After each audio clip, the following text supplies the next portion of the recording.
Hello, beloveds. I am here with Jamie Hanson, and she and I met through some mutual friends.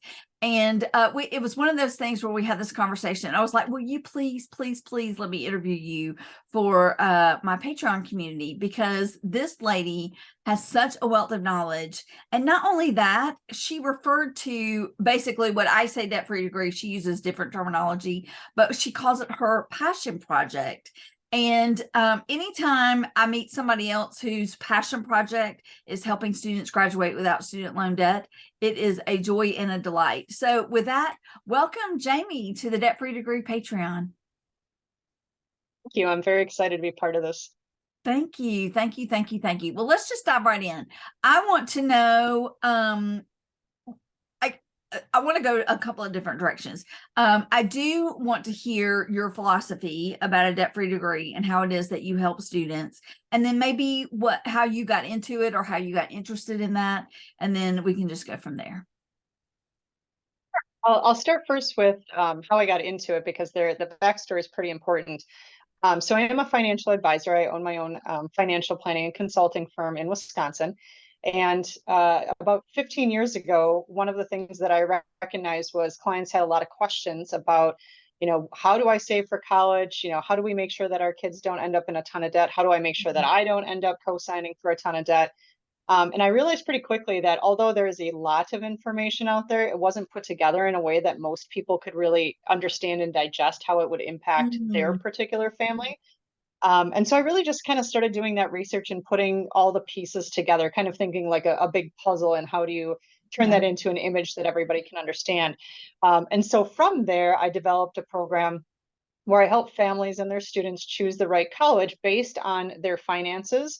And what their expected financial aid package is going to be. So I'd call that the right fit college. And so most families are going to figure it out based on social and academic without too much help from any outsiders, but sometimes they do need some. But they really don't lack the expertise to understand how the financial piece could work.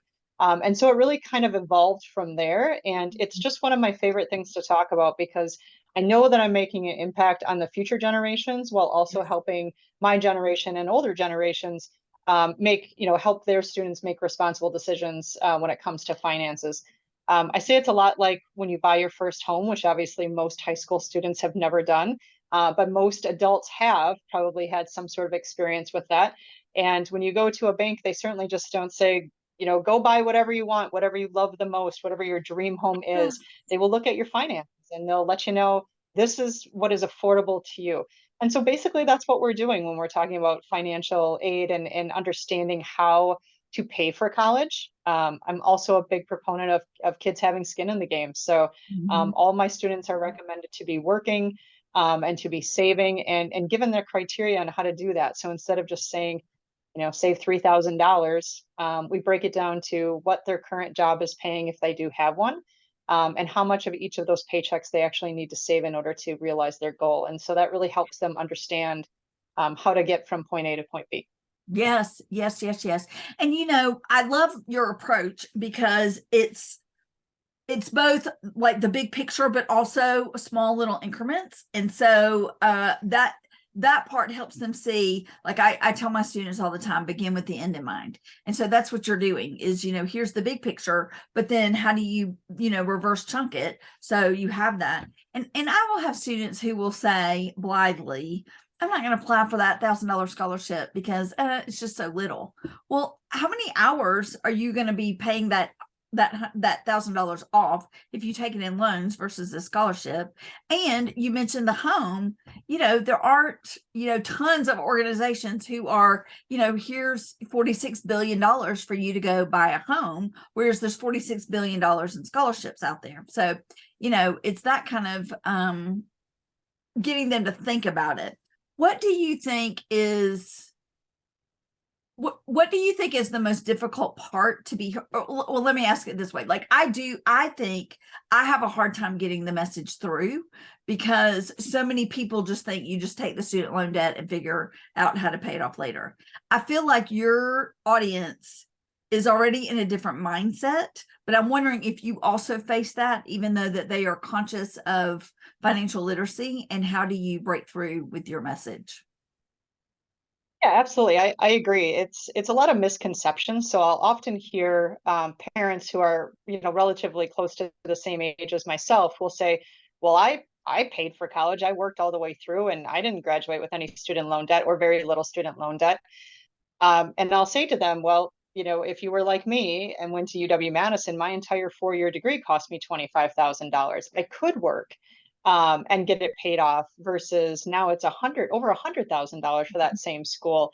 Mhm. Kids can't work that much in order to be able to pay cash for that. It's also a lot of mindset of, well, I'll help them for the first 2 years and then they're on their own. And you Mhm. also can't do that because they're only allowed to take out so much of the college debt on their own. So it becomes a strategy session. It becomes a strategy session of saying, okay, what's a reasonable amount of debt? Because most families, if they're not able to put in the work to find all of the scholarships, will graduate with some sort of debt. Um, but I want it to be reasonable debt. I wanted them to pay it off in a reasonable amount of time. I don't want to see 60 to $100,000 when they don't need to do that. What are the strategies that would work for their family? So, obviously having the kids work at least some portions, but also having the parents really take a look at saying, what were you spending money on before when that student was living in your household? Maybe that's lacrosse practice or some sort of club sport that they were in that was a Mhm. couple $1,000s a year because it can really cost that much. Or how much was your teenage son eating out of your grocery list every month? I mean, there's actually a lot of money that can be found within one's current budget if you know where to look. And then just kind of talking about the fact that you don't have to have it all saved on their first day of freshman year, that this is a process that's ongoing and can continue past actually graduating in college. So a lot of just kind of mindset of the parents, and then also making sure that the student really has what I call the crystal ball moment, which when we talk to them, we talk about, like you said, kind of that big picture. So we Mhm. want them to understand that, like, if you want to own a home, maybe you want to own a lake home too, or you want to have a large family, or you want to be super career oriented, whatever that case is, I want them to be able to realize those goals. But if they start off behind the eight ball, if you will, if they start off with a ton of debt, their choices are going to be so limited. They may have to take a job or multiple jobs just to be able to pay those student loans back instead of being able to free to choose maybe that once in a lifetime opportunity that could come to them, but maybe it doesn't pay as much as a different opportunity. And so we really want our students to be able to kind of understand what those choices today, how they impact their future down the road, because they're not thinking about that. They're thinking that this is the most important decision that they'll ever make in their lives, and how much weight is put on where they graduate. And I can tell you, I haven't had anybody ask me where I've graduated from in at least 20 years. So it really does become your experiences Yes. versus, where your diploma is from. Yes, yes, yes, yes. I wholeheartedly agree. Absolutely. Yeah, I'm curious about mindset because that's something that we hear a lot. And one of the things that I tell my students, I love to use the 80-20 rule with a lot of different things. And one of the ways I use it with them is that graduating debt free is 80% mindset and 20% skill. So when they think, well, I'm going to spend all this time, looking for scholarships. It's going to be a waste of my time, et cetera. But it really is a mindset. And so, can you talk a little bit more about that? How it is that you help folks shift their perspective? Do you want me to speak specifically to the student's mindset or the parents, or a little bit of both? I would say a little bit of both because in the Patreon community, I've got students, but I also have parents. So, yeah, if you could about both, that would be great. Absolutely. So we'll start with the students. So one of the things that we do is we actually show them what their first paycheck is going to look like, because the average starting salary for just about all industries right now, with the exception of a few, is about $60,000.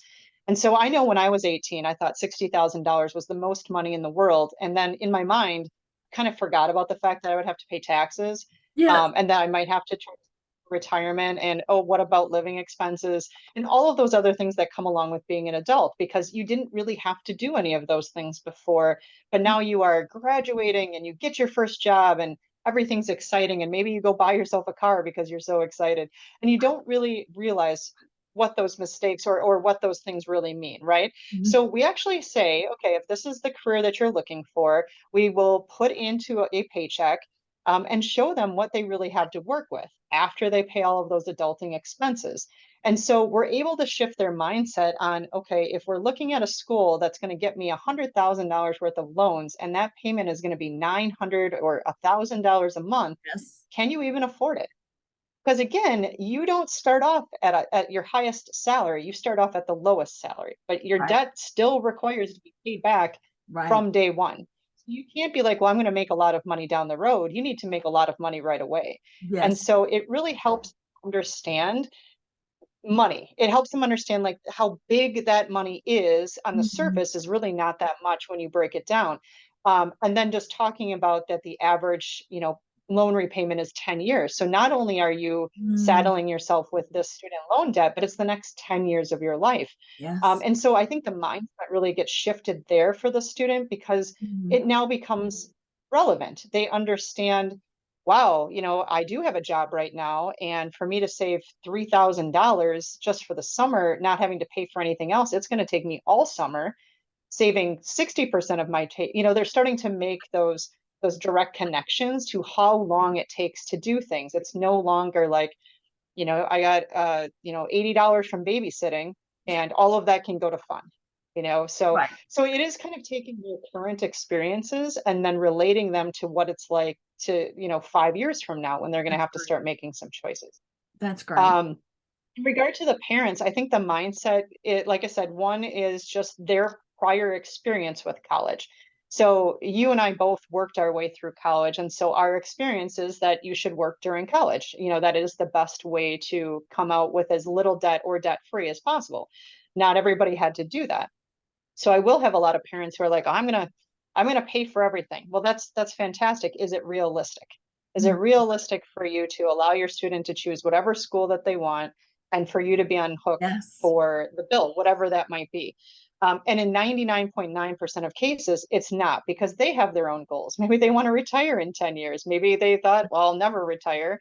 This would make it even that much harder to retire. But how being a financial advisor, I'm looking at things like Social Security and what health insurance costs, when you're Mm. retired, and I'm showing them those things so that they can also get a grip on my decisions that I make today. How do they impact my future? And Mm. then kind of relating it back to their student that yes, your student might want to be a doctor, but if you're co-signing for all of those loans for undergrad, you know they're not going to be making money for a Right. long, long time. And then they're going to have Right. their actual um, schooling that they're going to have to do to be a resident. So it's a long period of time that they're signing up for. So sometimes the excitement of what my kid is going to do and where my kid is going can really put the blinders on. And instead of saying what's actually realistic and what can I help my student understand and also myself understand that there is no shame in looking for all of the alternatives and what's going to work best for your family.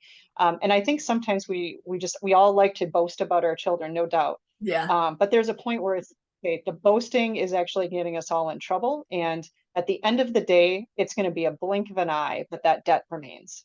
Right. Right. Right. Yeah. One of the things I also say to my students and the parents is the juice worth the squeeze?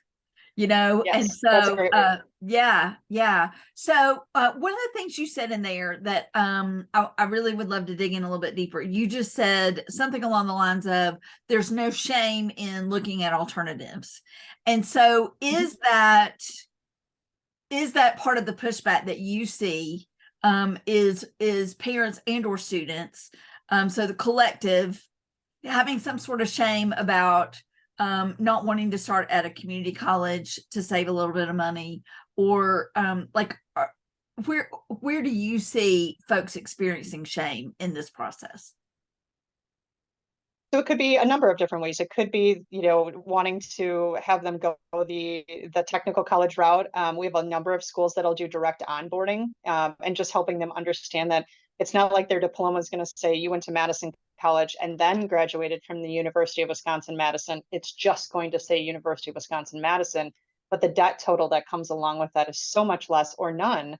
Yeah. Or living at home and understanding what is that college experience. Well, to me, the college experience was living in a tiny back room that wasn't even really like legit and paying $500 a month for it. Like that was my college experience. had my parents lived in the same town and we would have had a good working relationship where like everybody can kind of, respect each other, that might have been a totally different experience and saved me a boatload of money. It could be taking a gap year. I have a lot of Mhm. students who are just not ready to make this transition. Yeah. Um, but I have a lot of parents who will say, well, they're going to fail to launch. They're never going to do anything if they don't go Yeah. off to school right away. And I'm like, or you could spend, $25,000 discovering that they needed a gap year. Right. And so Right. kind of understand, I mean, why take the risk? I mean, if your student is showing you and telling you, I am not ready, Yeah. listen, because they're going to be the best. Maybe they do need some of that work experience before they go decide what it is that they want to do. I have an intern now turned employee who, was going to school during the pandemic and came to us for an internship. And because of all of the different ways to learn these days, he is currently working for us full time, gaining more experience than he would actually in his degree seeking major, but finishing up his degree online. Because I told him, I said, it's still important. I want you to finish what you started. Yeah. Now you don't have any debt, because you're getting paid full time. So there are so many options to Yes. showcase and their parents Yeah. that there's no reason to think that you must follow what everybody else does. Right. Do what's best for Right. you and your family. Right. Absolutely. Because at the end of the day, our goal is to, one, if you want a college education, how do you do it as affordably as possible? And if possible, no debt at all. But if it's not possible to do that, then what are the right choices that can Mhm. help that student and that family not Mhm. end up with buyer's remorse? And Yes. that's one of the things that I see all the time too, when a mindset is wrong, is Mm. once that first couple of bills start coming in, they say, oh, well, if I had only known. And I'm like, I was right here. I Yeah. was right here telling you. Exactly. Yes. There's so many of us telling you right now. And Yes. all of the articles about student loan debt. I mean, we all like to stick our head in the sand and thinking that it'll all just work out, but it actually takes effort. Right. Actually takes Right. effort to find the right path. Right. And that's, to be honest, that's with just about everything in life, right? I mean, you don't often just fall into the right path. It usually requires talking to people and figuring out and putting those pieces together Mm. and and deciding what's best for you Yes, at the yes, end of the day. yes, yes. Yeah, that's so interesting because while I do get a lot of pushback about a debt-free degree, oh, I can't do that. I must have student loan debt. It's almost like it's a prereq for adulthood or something like that. But then there's that flip side of people who say, oh, I wish I had known you 5 years ago, 10, 20, 30 years ago, and it's like, how come these people are not talking to these people to say, listen to me, don't do this. So yes, that's exactly right. So back to your employee, and if you don't want to answer this on video, I completely understand. Is his degree, first of all, what's his major? Finance. Okay, excellent. And is his degree going to be a debt-free degree because you are paying him a wage plus he's earning tuition assistance, or you are paying him such a fabulous wage, he has money that he can pay cash for his tuition? So he is getting some tuition assistance. He is getting credit for the time that he is working for us. So he will actually graduate about 6 months earlier. But he actually had started out in the right path too. He's very tall. He actually got a basketball scholarship to a Okay. local private college here in Madison. And after the first year, though, it disappeared. It was only a freshman kind of teaser scholarship. And so he had to make a choice. Do Wow. I continue doing this, knowing how much debt I could potentially get into, or do I change to a school that I could afford? And so he ended up changing to a different school, which is a public university, and it's about 2 hours north of here. And so he was on campus initially, but then COVID hit. So he came back and he knew that probably getting some sort of internship in finance would be helpful to him. At that time, I didn't even have an internship program. And so I created one for him because I saw some great possibilities. And I said, you know what?